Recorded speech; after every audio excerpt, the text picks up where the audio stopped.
right, good afternoon to those joining us from the Stanford campus or elsewhere in California or on the west coast of the US. Good evening to those of us joining us from further east. And good morning to those waking up in Taipei, Taiwan, or elsewhere in Asia. I am Karas Templeman. I am the program manager of the project on Taiwan in the Indo-Pacific region here at the Hoover Institution at Stanford University. And it is my pleasure today to introduce our speaker, Alex Wong of the Hudson Institute. I want to note today that this is the last of our regular speaker series events for the 2020-2021 academic year. I want to thank all of our audience for bearing with us as we dealt with the COVID-induced work from home and broadcast from home environment. And I hope you've enjoyed watching these from the comfort of your own home as much as we have enjoyed putting them on. This has allowed us to reach a larger audience, and we're grateful for the opportunity to speak with you in this format. I also want to note that the WHA, the World Health Assembly annual meeting is taking place this week, and Taiwan is once again not a participant in that annual meeting, as our speaker today will also talk about a bit. Taiwan until 2016 had observer status at that meeting, and so Taiwan has been excluded in part because of pressure from Beijing as part of a concerted political campaign to squeeze off Taiwan's international space. And that's particularly disheartening and relevant to today's conversation because Taiwan is also in the midst of a COVID outbreak, the worst there so far. They recorded just north of 400 cases today. And so while Taiwan has managed the COVID outbreak, the global pandemic, much better than just about any other country in the world, they're also facing a serious situation. And so I want to say a particular jiayo to our followers and our audience in Taiwan, and we hope that you're able to get the pandemic under control there very soon. And I have strong confidence that you will. So without further ado, let me introduce our speaker today. It's my privilege to give you the background on Alex Wong, who is a senior fellow at the Hudson Institute. His research spans the US national security policy and foreign affairs, with a particular focus on US strategy in the Indo-Pacific region and the future of the Korean Peninsula. But he is also a commissioner on the US-China Economic and Security Review Commission, which is where I first met and interacted with Alex. That is a commission appointed by Congress to examine the national security implications of the trade and economic relationship with China. And he's serving a one-year term there. And that commission has met several times with him as part of it. I'd encourage you to check out the deliberations of that commission as well. They are online at the US-China Economic Commission website. Mr. Wong, prior to serving on that commission, was in the executive branch as a deputy special representative for North Korea and deputy assistant secretary for North Korea at the US Department of State. In that position, he was the #2 negotiator in denuclearization talks with North Korea, and he guided the US-led international pressure campaign against North Korea during the Trump administration. Previous to that, he was the leader of the State Department's efforts to implement the free and open Indo-Pacific strategy as the Deputy Assistant Secretary for Regional and Security Affairs in the State Department's East Asia Bureau. And in that role, he made a fairly high-profile visit to Taiwan in March of 2018, which may be how some of our audience is familiar with him. Prior to that, he also worked over on Capitol Hill, so he has broad experience in Washington. He was the foreign policy advisor and deputy general counsel to Senator Tom Cotton, and the Foreign and Legal Policy Director for the Romney and Ryan 2012 presidential campaign. He graduated summa cum laude from the University of Pennsylvania, and he received his JD with high honors from Harvard Law, where he was the managing editor of the Harvard Law Review and an editor of the Harvard International Law Journal. And the title of his talk today is Watch This Space, Beijing's Push to Close Off Taiwan's International Space and the US Response. Without further ado, Alex, the floor is yours.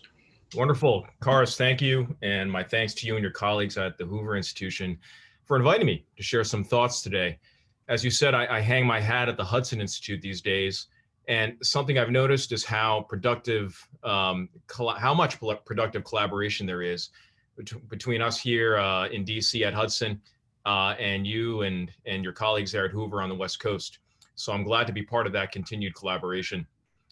The spectrum of topics concerning U.S. policy toward Taiwan is broad and multifaceted, but the topic we're discussing this evening, bolstering Taiwan's international space, is current and urgent. As you mentioned, Karis, in the backdrop of our conversation, the World Health Assembly is convening this week.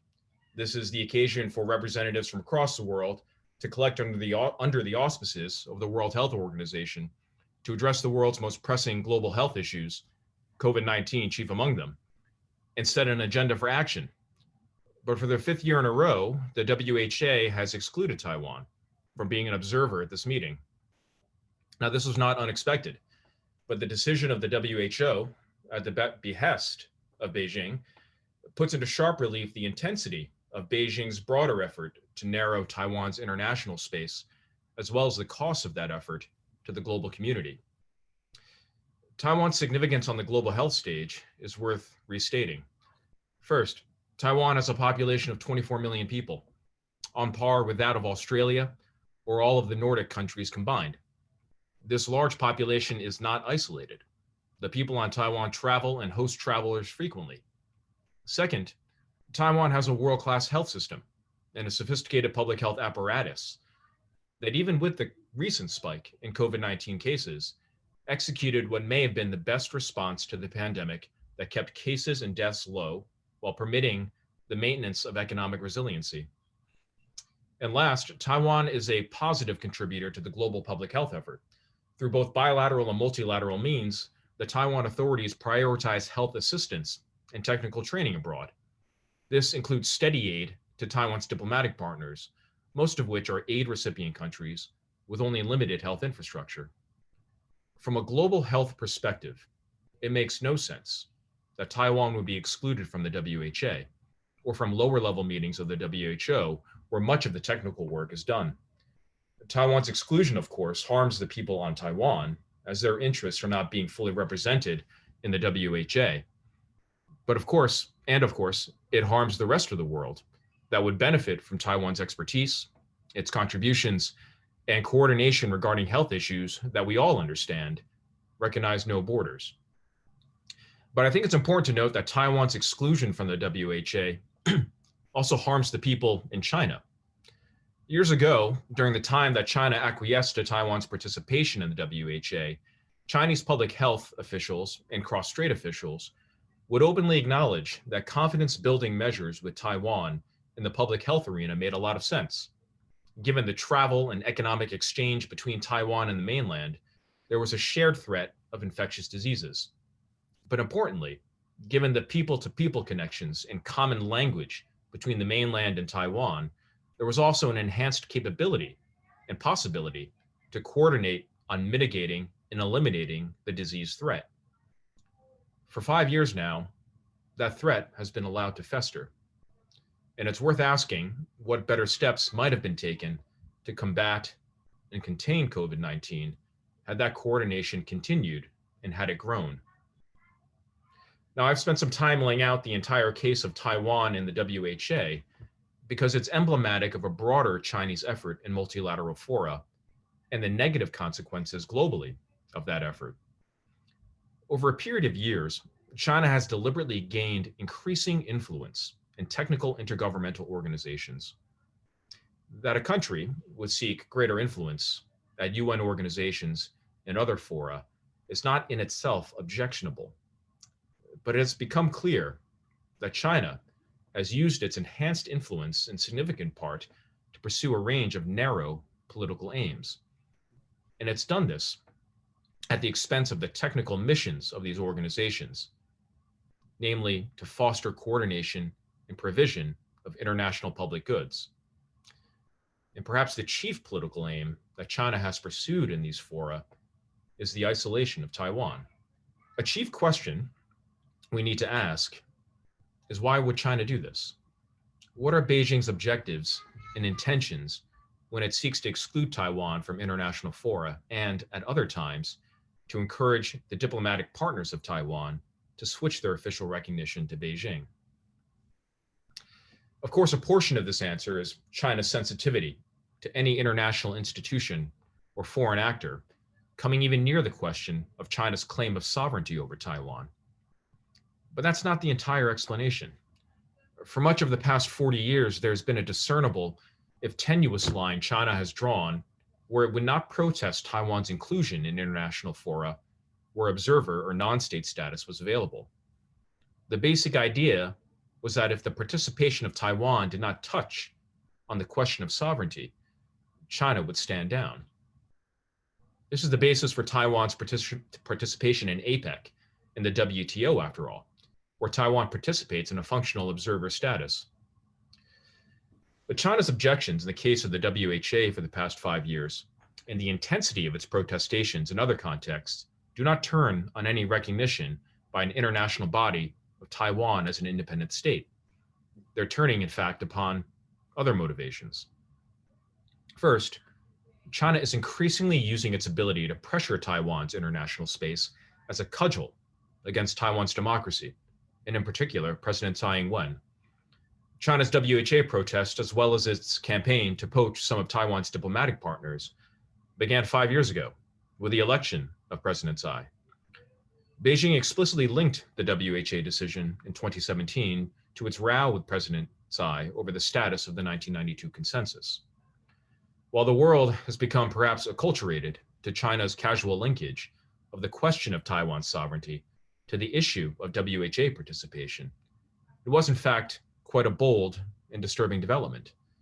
It was an open statement by China that it was using its position in a technical world body, one that should be free from politics, to achieve China's narrow political ends in a coercive manner. In this frame, the harm to the public health outcomes of the people on Taiwan and the rest of the international community wasn't an ancillary consequence of China's effort to exclude Taiwan. It appeared to be the point. The second motivation behind China's current push to isolate Taiwan is related to China's domestic party politics. There's been much talk in recent years, in both the media and in diplomatic circles, of so-called wolf warrior diplomacy. Diplomats who have been on the other end of this style of diplomacy are familiar with its hallmarks: nationalistic lectures and sometimes insults delivered in a brusque tone that seldom make any nod to any notion of dialogue or diplomatic exchange of ideas. The truth is that these are not, in fact, diplomatic dialogues, because when wolf warriors are talking, their audience isn't the foreign diplomat across the table. The audience is the domestic audience back at home in China, and in particular, the Chinese Communist Party authorities. With each passing year, the domestic party politics of China increases its demands on China's diplomats, on China's overall foreign policy, and I believe increasingly on its cross-Strait policy. Looking to the statements of Xi Jinping and other party leaders, it's clear that the issue of Taiwan is taking on a larger and more urgent profile in the party's planning. Whereas leaders prior to Xi Jinping laid out more restrained policies regarding Taiwan, they were that were at best or at base status quo positions. Xi Jinping has been different. He's expressed impatience with the Taiwan issue and a desire not to pass the question of Taiwan from, quote, generation to generation. While China is not a democracy, it is not bereft of popular and party politics. Xi's statements at the same time both fuel and reflect a nascent political desire among the Chinese population and the Communist Party members to force the issue across the strait. You could term this a negative political feedback loop, one to which China's wolf warrior diplomats are responding. And we're seeing part of that response in China's increasing pressure on Taiwan's international space. The third motivation behind the current push to isolate Taiwan is the most worrying to me, and it's where I think US interests are most at stake. In modern military studies, there is the concept of shaping the battle space. This is work done before the introduction of kinetic operations to frame the strategic parameters of the entire battle space, to best position your forces and place the adversary at a disadvantage. This goes beyond traditional battlefield factors to more abstract, but equally vital, political and economic factors. Judging from China's considerable increases in defense spending over the past decade, coupled with an evaluation of the types of air, sea lift, long-range fires, and information capabilities that it's investing in, I think it's clear that China is preparing its military for a possible Taiwan contingency. At the same time, I look at China's increasing efforts to isolate Taiwan in the same light.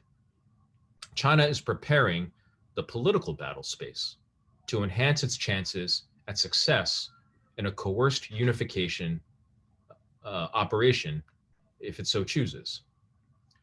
China's success in an invasion scenario depends not just on military hardware, but also on the intensity of the international political opposition it would face. An isolated Taiwan is an easier target for a Chinese strategic planner. It's not so easy for a Chinese planner if Taiwan has strong ties to international institutions and both official and unofficial partnerships around the world. Invading a Taiwan that is strongly wedded to the international space would put China at greater risk of pulling in other actors into the conflict. Those actors may not play a direct military role, but they would respond with measures that would close off China's own international space in the political and economic arenas. Now, so far in my remarks, I've laid out what I see as China's multifaceted motivations in trying to close off Taiwan's international space. And in reviewing them, I think there's a clear trend. Beijing's approach to diplomatic matters, technical cooperation matters, political matters, and military matters is not cleanly compartmentalized among those policy spheres. In fact, in a number of instances, Beijing enunciates clear linkages between those spheres. Whether it's regarding Taiwan or other issues, Beijing's policymaking and its statecraft can be seen as unitary across traditional policy categories. US policymakers, in turn, should remind themselves to think about the US approach to cross-strait issues not in a compartmentalized fashion, but as a spectrum of issues that are interconnected.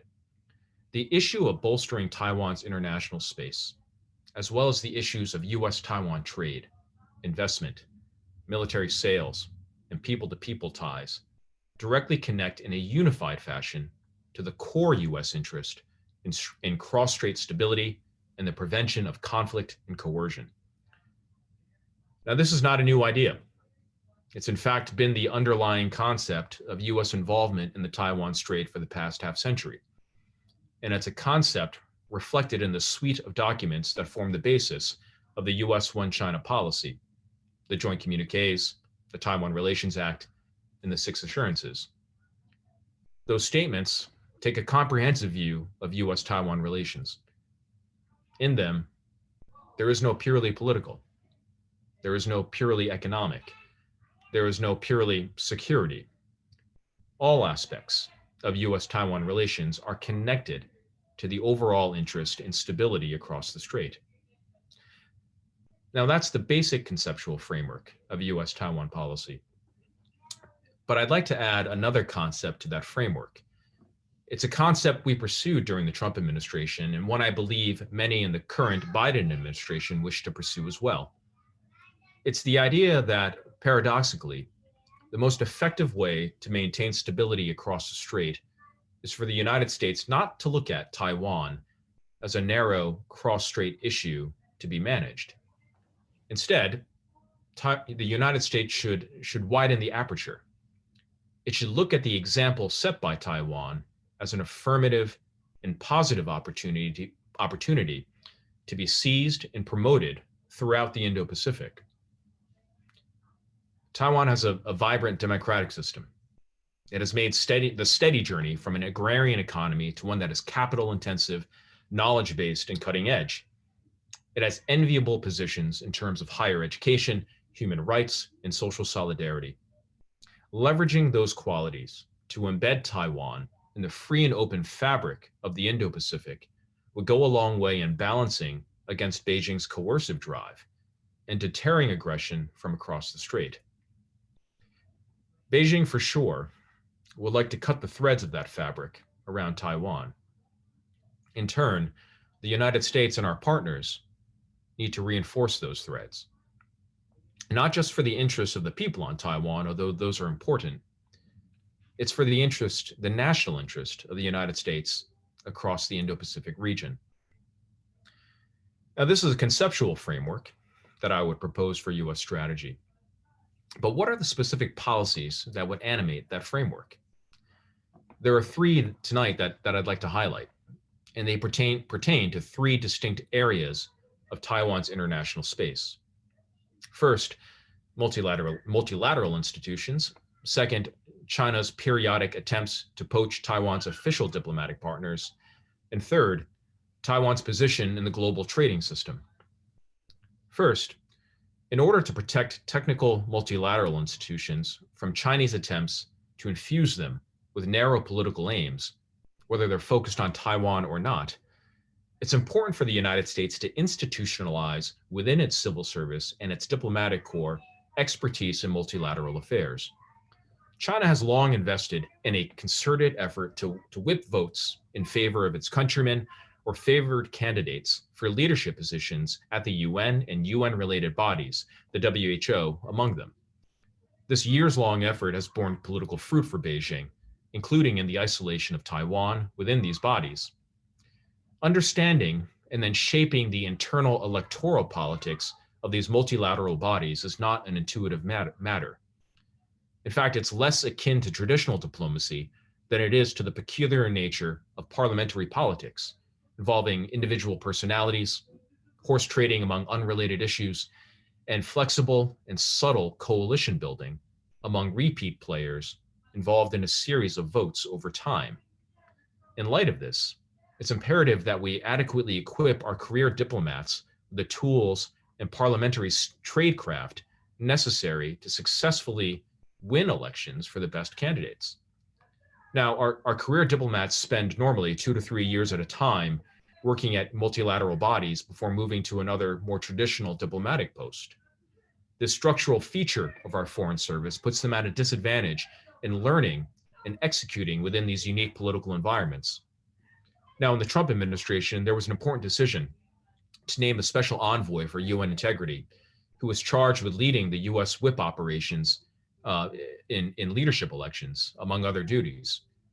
But the efforts of the special envoy should be buttressed by further institutionalization of parliamentary skills among our career diplomats. The efforts of our diplomats should be buttressed by more civil servants who have a longer timeline of service at these institutions. Both foreign and civil servants should receive better training in the procedural peculiarities of multilateral bodies, and they should be given more discretion at lower levels to develop, husband, and dispense chits in the furtherance of beneficial deal-making. And an effort should be made to make the multilateral institution career track for diplomats more attractive and more prestigious so that it attracts the best among them. The second policy I would propose relates to counteracting China's periodic attempts to poach Taiwan's official diplomatic partners. In doing this, the United States should take a broad approach that focuses on strengthening Taiwan's international relationships across the board, whether they be official or unofficial. Let me explain more what I mean by that. Whether a relationship is official or unofficial should of course matter to Taipei and the United States, and it does matter.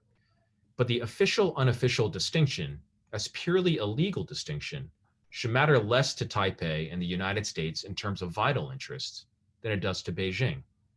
The Communist Party's narrative, its historical justification, its very legitimacy, is threatened by the official relations that Taiwan possesses. That's why the Communist Party invests so much in invests the poaching of Taiwan's diplomatic partners with such symbolic power.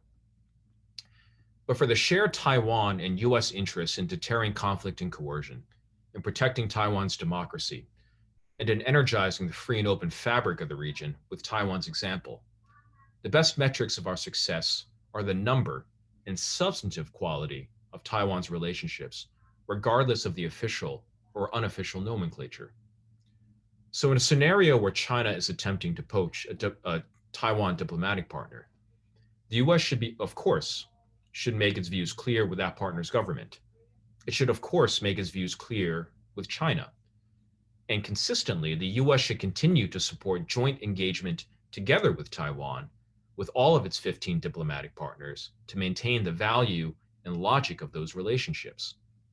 But those efforts should be situated in a wider effort to bolster Taiwan's unofficial relationships, particularly with partners that are larger, wield more strategic weight, and exhibit innate resilience to Chinese pressure. Let's make no mistake, an official relationship with, say, the Vatican matters. But in many ways, US support for unofficial relationships with Southeast Asian states, or with Japan, or with Australia, that are broadened and deepened and that are animated by shared values, matters even more and yields even greater strategic dividends. My third and last proposal is related to my second proposal. An open avenue for the United States to directly buttress Taiwan's international space is in the negotiation of a free trade agreement. As a strategic matter, if the US and Taiwan conclude a free trade agreement, it will further stabilize Taiwan's resiliency to coercion. And it'll also set an example for similar agreements to be concluded around the region with Taiwan, and may also create momentum for Taiwan's accession to other regional trade agreements. Now, I emphasize that a free trade agreement in the abstract makes sense for the United States as a strategic matter. But I'm the first to tell you that a free trade agreement in practice must first make sense for the United States as an economic matter.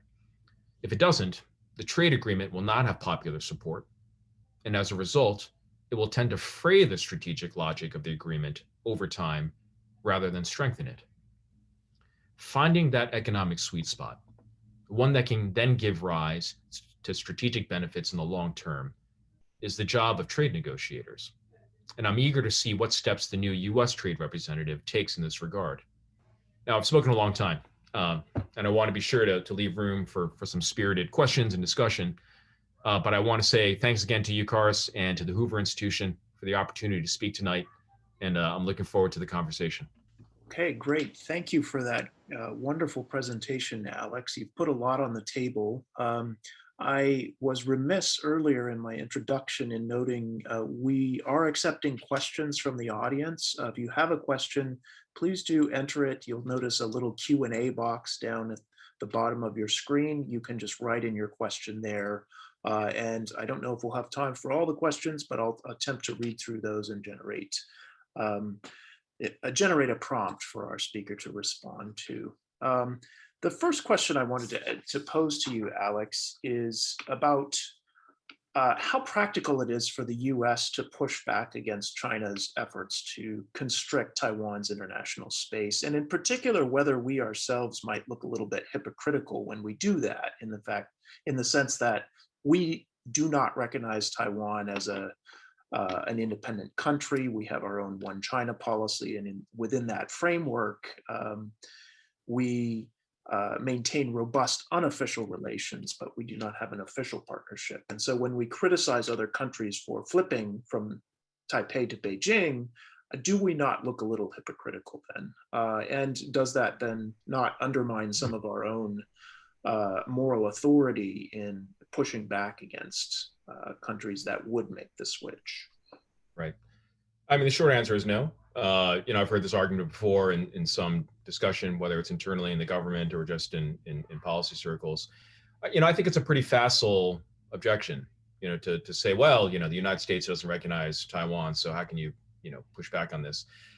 I think anyone with any familiarity and with the cross-strait issues, who understands the history of the past half century of how we've come to the place we are with the Taiwan authorities where they are, and with Beijing and where we are with our U.S. one China policy, understands that the United States has played a very strong role in the Taiwan Strait, played a very strong role in the understanding we have between Beijing, Taipei, and the United States in maintaining the status quo, maintaining stability. And that requires an acknowledgement of our position that there shouldn't be any coercion, and that involves political, economic, and military coercion. So when we ask states not to bend to China's coercion, where we take measures, as I've explained, to buttress Taiwan's international space, that's not in tension with our one China policy. In fact, it is and has been for decades the U.S. one China policy. So again, I hear that, but again, I think that reflects kind of facile argumentation, lack of familiarity with the history, and in my conversations with foreign interlocutors, perhaps some have raised it, but it does not really withstand the light of scrutiny. Okay, great. I was struck by one of your recommendations that in terms of policy recommendations for the U.S. One is to promote greater expertise and understanding of how multilateral institutions work. And let me, yeah, I hope you don't find this too trolly, but let me suggest, so the Trump administration actually declared that they would pull out of the WHO rather than try to continue to engage with what they saw as a flawed organization. And so more broadly, let me take that example and blow it up a little bit.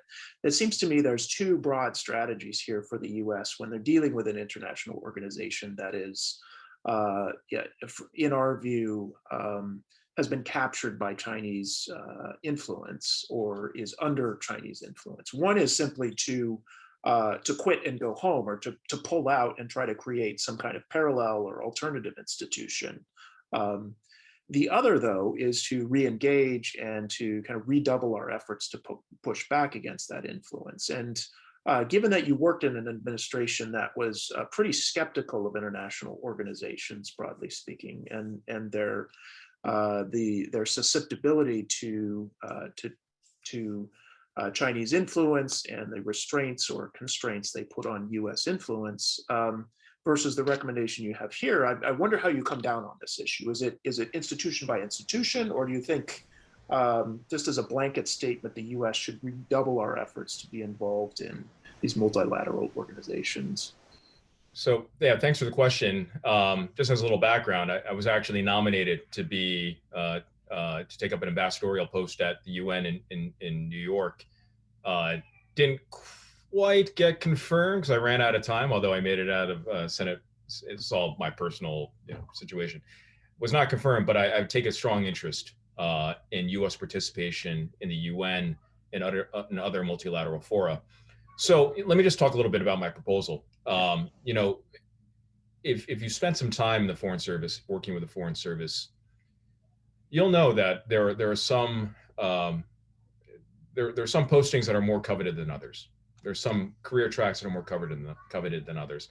Multilateral institutions has not traditionally been one that people desire to go into. So to the extent people participate and work in it, they do it for a short time. They don't want to make it their career. Perhaps it doesn't attract the best and the brightest all the time.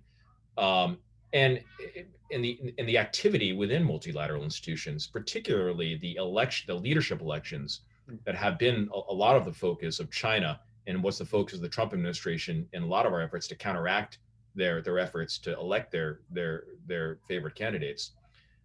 That's more foreign to a Foreign Service officer than being in Beijing or Hanoi or wherever. So there needs to be an effort to compensate for that, to give them the right tools so they can be as effective as they can be in that setting. And those foreign service officers, with prior parliamentary legislative experience, I think it worked very well in those types of bodies. Now, going back to your question regarding, U.S.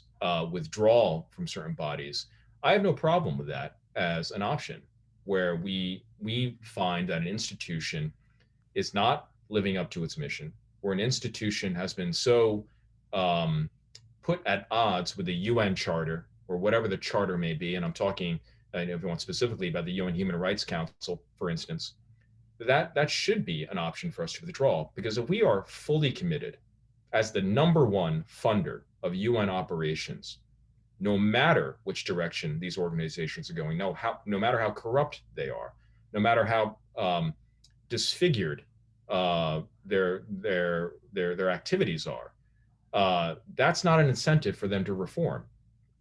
So that should be a tool. But I think that's a different question and a different issue, or at least one that is skew or separate from the issue of engaging forthrightly in the internal electoral politics of these bodies, whether it's at ICAO or WIPO or WHO, where we are ensuring that the leadership that gets elected, and it doesn't necessarily have to be U.S. leadership, that leadership is abiding by the UN Charter and is not seeking the narrow political aims of a body like the Chinese Communist Party.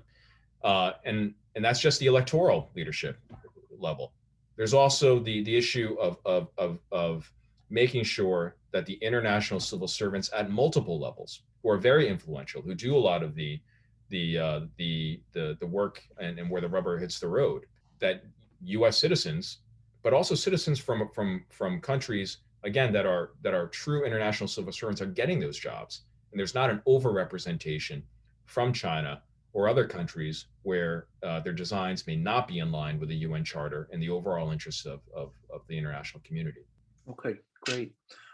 We're getting a bunch of questions in now, and several of them have to do with Taiwan's access to vaccines. I imagine you had some involvement with this during your time at State in thinking about COVAX and other ways that vaccines are distributed internationally.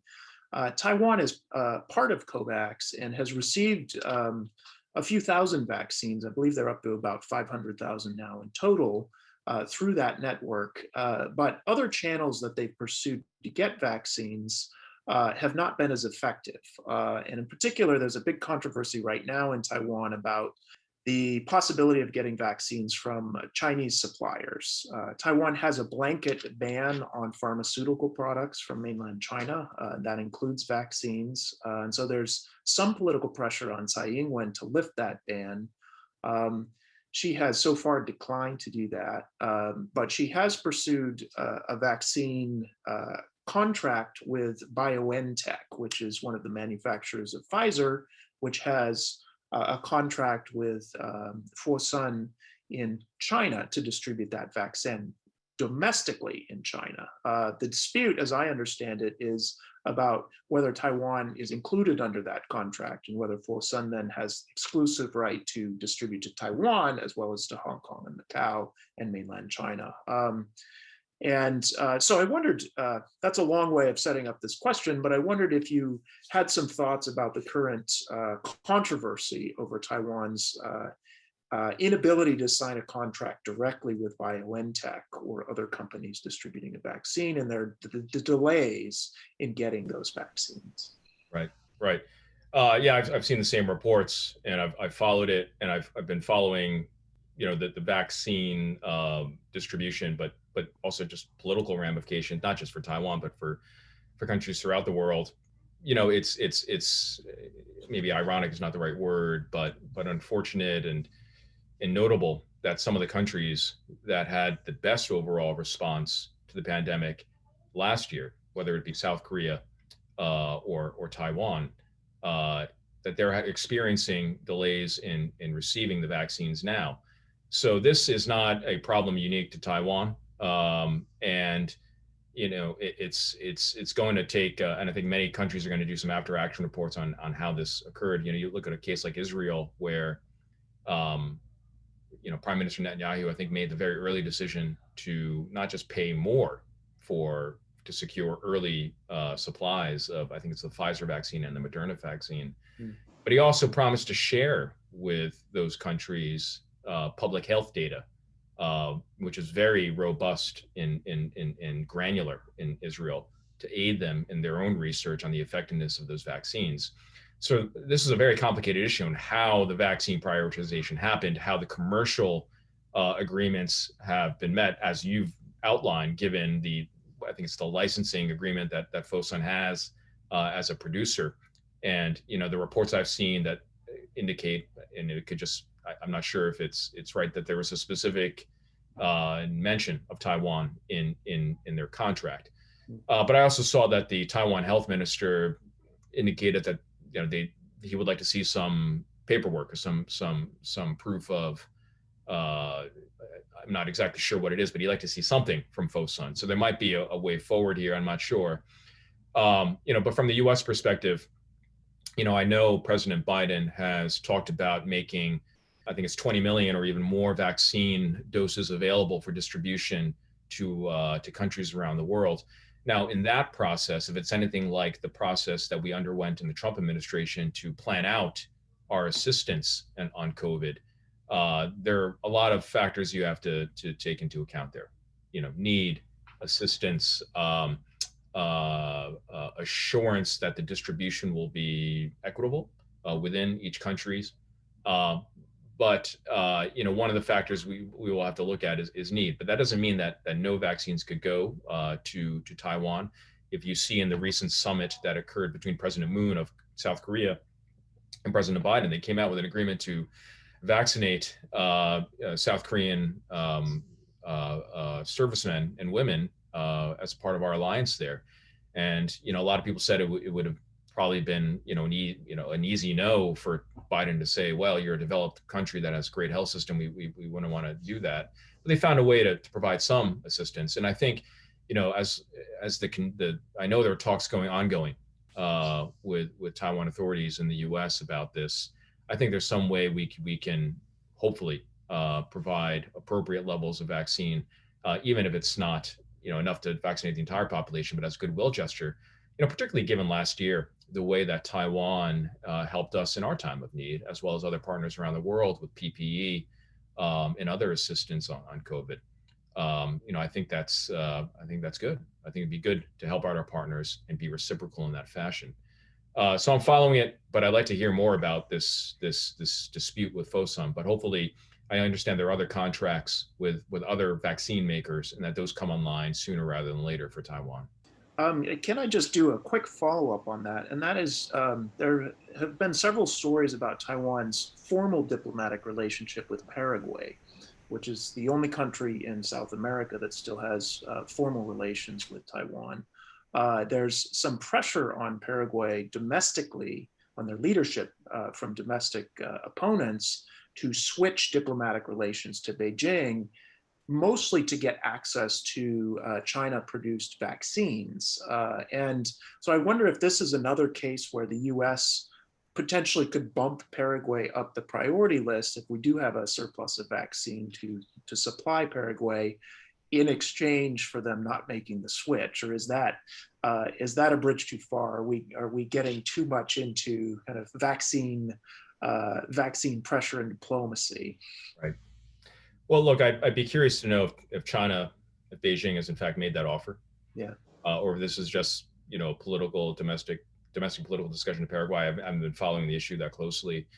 But look, I mean, to the extent that this is a discussion in Paraguay, I think it's worth a discussion between our representative there, our ambassador there, meaning the U.S. ambassador there, and their government.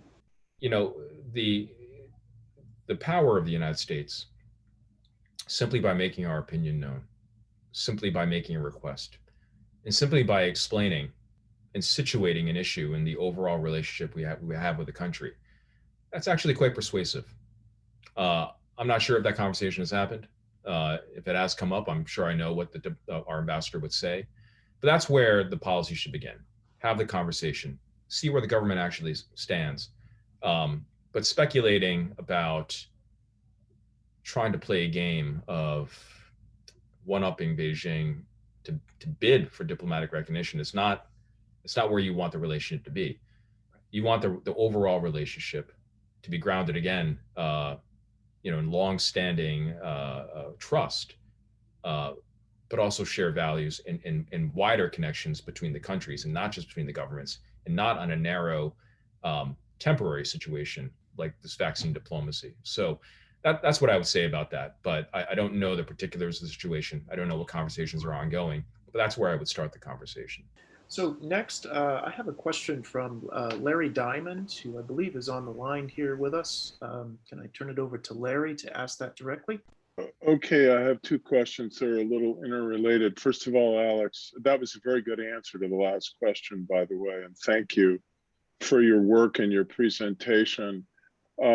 So in terms of the competition that China's ramping up to lead these agencies, you mentioned, I think, the four that it now leads in the UN, the FAO, NIDO, ITU, and ICAO. But they're also, it looks like they want to take over UNESCO, and then there'll be a contest to lead those other four. And, what were you seeing as you prepared to take up one of our UN ambassadorships in terms of a strategy for mobilizing voting power within the UN to blunt this growing ambition of China to kind of hijack the international system toward its hegemonic ambitions? And that's kind of more at the elite level of diplomacy. But what are we doing, and maybe not taking full advantage in perhaps doing at the level of public diplomacy in a lot of these countries that are going to determine the shape of the international system, to reach out to publics that have rising concerns about Chinese neocolonialism, to get them to pressure their governments for a different type of stance? There are a lot of activities that we're taking abroad in our relationships, in strategically important regions where I think China has also strategic interests. So they're not all related to multilateral institution elections. So when you're talking about, let's just talk about the economic frame and infrastructure. China has a certain deal that they offer.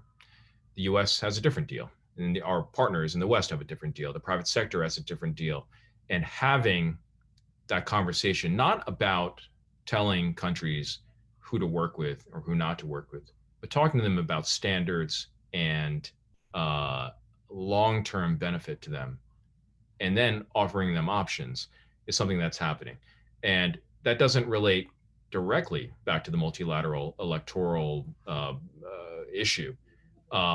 But I give that as an example, and there are other examples in the security space, in the human rights space, in the assistance space, where we're making our case. And I say that because it's easy to point to what we see in the media as a Chinese effort, or a loud announcement of a Chinese cooperative agreement or MOU or something like that, and assume that we're not doing anything. We're doing a lot. We could get more out of it publicity-wise, and we're working on that. I still talk like I'm in the government when I say we, but it's there. But as far as the multilateral institutions, I will tell you, despite very sophisticated efforts and priority placed on the core business of certain international bodies, namely the Security Council, to advance our interests, to advance a resolution, to advance activities and projects and programs, or in peacekeeping, for instance. For a long time, there just wasn't a priority placed on the elections, and it was not something that we saw in a strategic frame. And it's not just us, it was our partners as well. And we were playing catch up with the Chinese on that. And it took us seeing the strategic peril, pitfalls of Chinese leadership, or at least domination of these bodies, to realize that. So, I mentioned that in the Trump administration, working with Congress, and this really, I think, was a congressional idea, was to appoint a special envoy for UN integrity that would lead these efforts. Now, I know people are always a little nervous about naming special envoys. I share that nervousness, even though I worked in a special envoy office But I think this is one of those areas where we did need someone to concentrate, to develop the internal capabilities to compete in those elections, but also awaken our allies and partners to the same type of priority that they needed to place on that in the same way that we placed on discussions and debates over resolutions in the Security Council. So, and that's not something you can create overnight. I mean, you have to both, you're trying to build the institutional capability, but then you also have an election that you have to deal with, right? An immediate urgency to build coalitions and make deals, and when I say deals, countries, and you talk to them about electing people, you can, of course, and you should make the best case you can on the merits. And usually there's very little dispute, at least from what I saw, very little dispute on who was the most meritorious candidate. The votes, however, in many cases, not all cases, but in many cases, that could tip the result depended on whether that country could get a vote for their candidate in some other body down the line or on some other topic. And this is the horse trading that's involved. Now, that may seem or strike folks as unseemly, but this is legislation. You see it in Congress here, you see it in parliaments across the world, and it's a part of the process. And that is, again, not traditional diplomacy, but something that we have to acculturate our career diplomats to. It's something that we have to be clear-eyed on, and it's something, again, that in building our coalitions, we have to awaken our partners to engage in this game. Thanks, Alex. So I've got a bunch of questions here, and I don't think I'm going to have time to get to all of them. So I apologize to the audience if I don't get to your question, but I'll try to summarize a couple here in one shot for you. And that is, there's been a lot of statements in recent months that about multilateral concern about the Taiwan issue. So there was just in the last 48 hours, I think the EU and I think it was Japan actually issued a joint statement of concern that mentioned Taiwan. And to my eyes, this is a real sea change in the way every other country has approached the Taiwan issue. In the past, they just didn't want to touch it. They saw that as a real kind of third rail in any relationship they had with China. And now it's moved to the center of more and more countries' relationships with China. And so I wanted to ask, is that also your impression? And is that a good development? And is that something that the US can encourage and support, or should encourage and support? Right. Yeah, I definitely think it's a trend. And it's been occurring more and more in recent months. And I think you see it in the joint statements that are coming out. I think Taiwan is something that is a priority that the Biden team, I think admirably, has placed in the joint statements they've had and tried to pursue in their meetings. I think you also see it even at lower levels. For instance, for a long time, the U.S. has had this program with Taiwan. You're probably familiar with it, the Global Cooperation Training Framework. Right. And third countries beyond us and Japan, which is an official kind of co-host of it, countries beyond that framework have been informally hosting trainings, trying to be involved.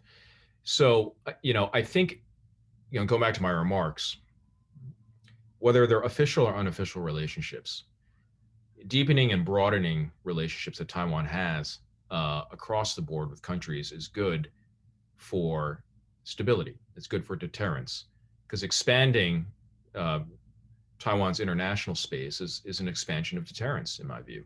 They're connected. The politics and the diplomacy here are connected to the security. Now, I think the statements are a good thing where multilateral institutions and countries highlight the significance of stability across the strait. But I do think the more sustainable approach that these countries should take is not to focus on potential conflict or potential instability or particularly the term cross-strait. It's to focus on finding those areas of cooperation with Taiwan that are beneficial to them and that are not about Beijing.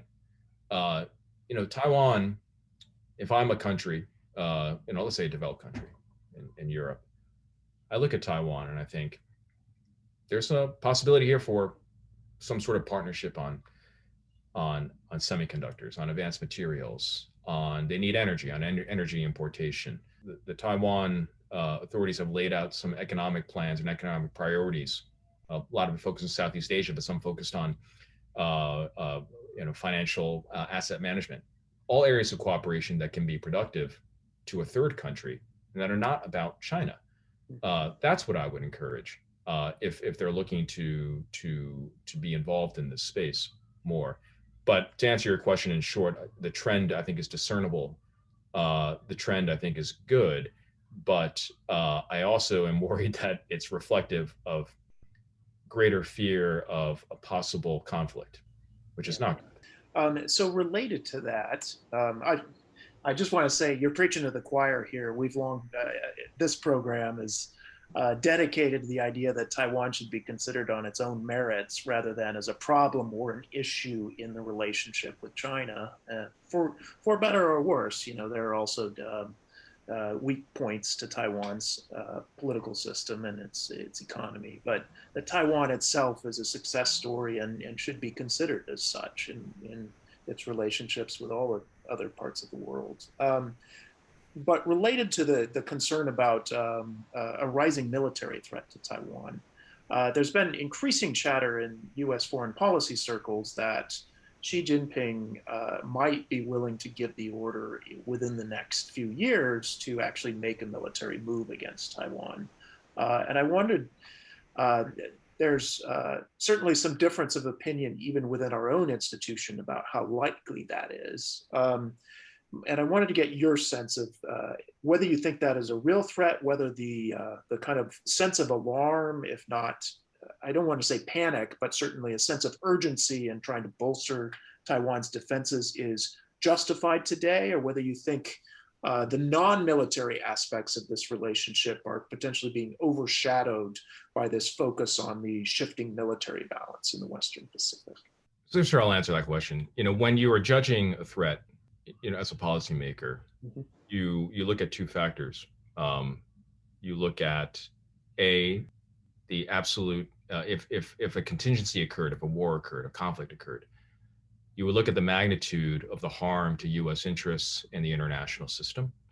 And you also look at, again, the chances, the probabilities that conflict would occur. So,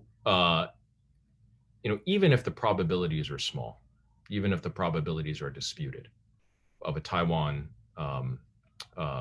contingency, I think that the ramifications and the impact, should Taiwan fall in a coerced unification, the impact on U.S. interests in the region would be catastrophic. So regardless of where you put the percentage chance, whether it's 2% or 10 or 25 in the next 5, 10, 15 years, whatever it happens to be, multiplying that by the magnitude still makes it a really a considerable and I think one of the top security priorities that we have around the world, and not just in the region. In turn, the United States military and the government should prepare for that contingency, both because if we do find ourselves and we choose to enter into that contingency, we should be able to win it. But in doing that preparation, that also pushes down the probability, because Xi Jinping will see that and it will deter him. So, I don't think it's that hard of a question of what we should be doing. We should be preparing for that. I mean, what's the saying? They always misattribute it to Bismarck or whoever, but the best way to preserve the peace is prepare for war. But there's truth to that. So whether it's this situation or others, we have to do that. But I think here, judging the magnitude, and regardless of where you place the probability and in what time frame, I think that it points to a pretty obvious policy course for the U.S. from a defense standpoint. So related to that, what do you think the non-defense elements of the relationship, if anything, can do to help bolster our ability to deter coerced unification or other threats against Taiwan? Does signing a free trade agreement, for instance, have any security benefit for Taiwan? Does Taiwan's participation in the global cooperation and training framework have any security benefit for Taiwan, or are these just good things to do on their own? Well, I think the Taiwan is understandably concerned about the economic balance that Taiwan has with the mainland. So to the extent that the diversification of Taiwan's supply chains, of its capital flows, of its market, consumer markets, the diversification of that, with what is still, in some measures, the largest economy in the world in us, is a good thing. And if you expand that out to Southeast Asia, which he's trying to do concertedly with other partners around the world, that bolsters Taiwan against the coercive policy of Beijing, whether it's military or not. That again is not in line with U.S. interests. So I do think it has an effect. But as I said in my remarks, if the U.S. can conclude that agreement or an agreement with Taiwan, one again that's in our economic interest, we're not simply doing this out of charity. That opens the way to similar agreements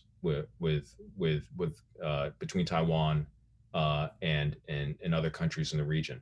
And again, diversifying, bolstering, and embedding Taiwan in what I like to call the free and open fabric of the region. All right. So we've got 1 minute left, and I just want to throw this last question at you. We've talked a lot about U.S. policy and what we can do to try to bolster Taiwan's security and its economic prosperity. What can Taiwan do to help their own case with the U.S. and with the other countries in the region that favor closer relations with Taiwan? And with regard to the U.S., I mean, I'm not sure if this exactly gets at your question, but look, I think the chief thing they can do is to focus more on their own defense, to focus more on the resiliency of their population in case of a contingency. We can't be in a situation where the United States takes the defense of Taiwan and the possibility of defending Taiwan in a contingency more than the Taiwan people do. So that's what I would say. And that's not simply a matter of defense spending and doctrine, although I think it is largely that. There is a cultural and political and wider discussion that has to happen, and maybe it's happening now in Taiwan on this. If you look at, I've spent a lot of time in South Korea. I've spent a lot of time in Israel, in places that are under siege, in places where there's the possibility of waking up and being involved in a fight for your life and the life of where you live. That's inculcated from a very young age, and their responsibilities and duties of those people that they take on, and each and every one of them. I think more of that, seeing more of that in Taiwan is necessary if this is to be a sustainable arrangement that we have that maintains the peace across the strait. Well said. Thank you, Alex, for that tour de force. We're really glad to have you join us today, and really appreciate your speaking on during this important week. Again, we wish the folks in Taiwan well. Jiayou. We hope you get through this hard period, and we hope to have some of you join us in person starting this fall, once we'll shift back to in-person events. This is our last event, as I noted, of the speaker series for the Project on Taiwan in the Indo-Pacific region at the Hoover Institution. Do stay tuned. We will have an announcement about our fall lineup in the not too distant future, and I hope you'll be able to join us for many of those events as well.